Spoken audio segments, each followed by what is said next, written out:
Alright guys, this is the Pronouns 2 video. So you're going to need your grammar books.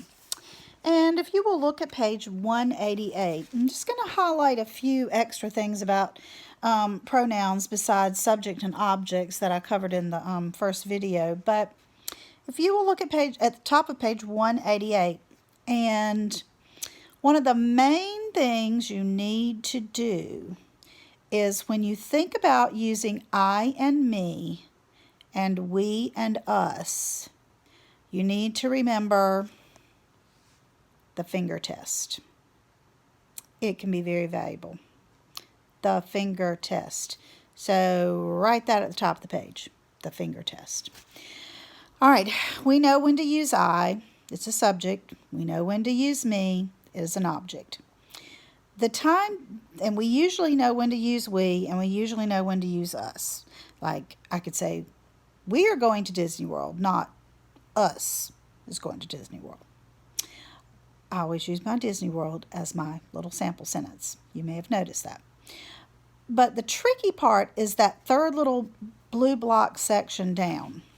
When you're combining the I or the me or the we and the us. So look at those examples there. When you speak or write about yourself and another person, always name the other person first. Like last week, my brother and I traded stamps for the first time. You would not say last week, my brother and me traded stamps. Yesterday, Richard traded stamps with my brother and me. You would not say with my brother and I. So there have been a lot of occasions on DOL tests where a lot of you have made that mistake, is you picked the wrong one. And all you have to do is cover up the other part and read the sentence. Last week, I traded stamps for the first time. Yesterday, Richard traded stamps with me. It's simple if you just use the finger test. So if you look at the examples, all of these examples are very, very simple. If you want to go through them for your own use, that's fine. But look at number 4 over on B. You would not say Anna and me both collect Lincoln pennies. You would say Anna and I. That's because I is the subject pronoun. So you've got to kind of combine your knowledge of subject and object pronouns when you get to combining it with another noun here. And then look down at number 9. Last fall, you would not say I and Anna dug up an 1888 penny in our garden. You would say Anna and I. Always name the other person first. Let's see. Now look at the ones with the me part. Let me see. Yes, number 6 under A. My aunt gave Katie and, what would you put? I or me? Some letters. Well, just cover up the Katie and the and. My aunt gave me some letters. So it would be Katie and me. But then look at number 5. Katie and I have seen some of the first U.S. stamps. So you've got to keep straight whether you're using it as a subject, in that case it would be I, or as an object, in that case it would be me. Let's see, look at number 8. Try to do that on your own and then pause it. All right, studying stamps has taught Katie and me about U.S. history. Use your finger test. Studying stamps has taught me about U.S. history.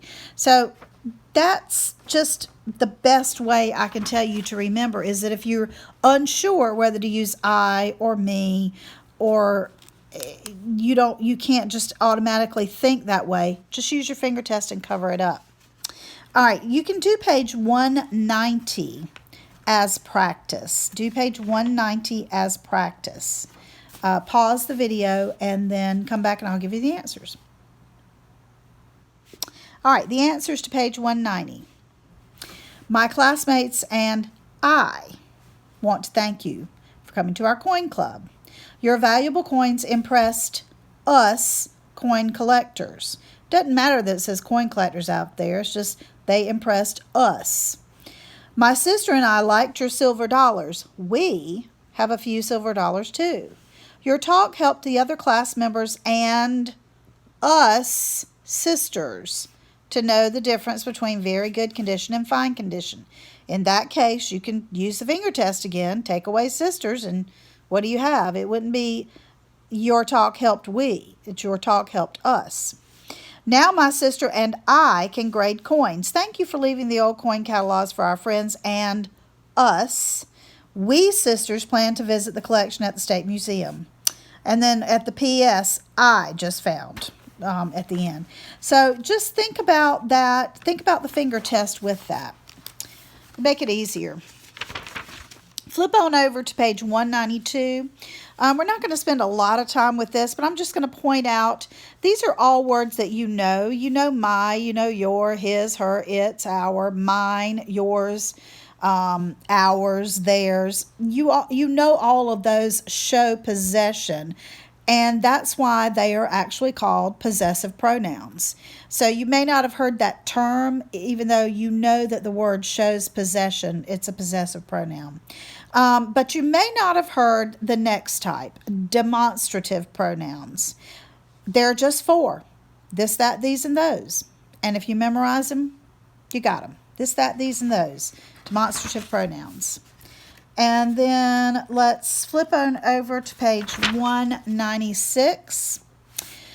You've got relative pronouns, and that's just kind of a really odd term, but if you look at the definition, you've already learned that a complex sentence is made up of 2 related ideas. The second idea is introduced by a relative pronoun when it is adding information about or describing a noun in the first idea. So just look at the examples and you'll see some of these relative pronouns. Betsy Ross is the woman who is known for making one of the first American flags. The stars that or which she designed for the flag have 5 points. She is the one whose star design is still used in today's flag. She is the historical figure about whom we have learned in class. So who, that, which, whose, and whom are all relative pronouns. They really are fairly easy to recognize when you're thinking about English because you speak using these words. The only one that you might get a little tricky with is whom. Like look in example number 1. Francis Scott Key is the hero whom we are studying about.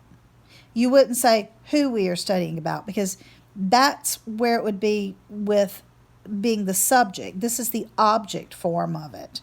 But look down at number 3. Key is the one who wrote the Star Spangled Banner.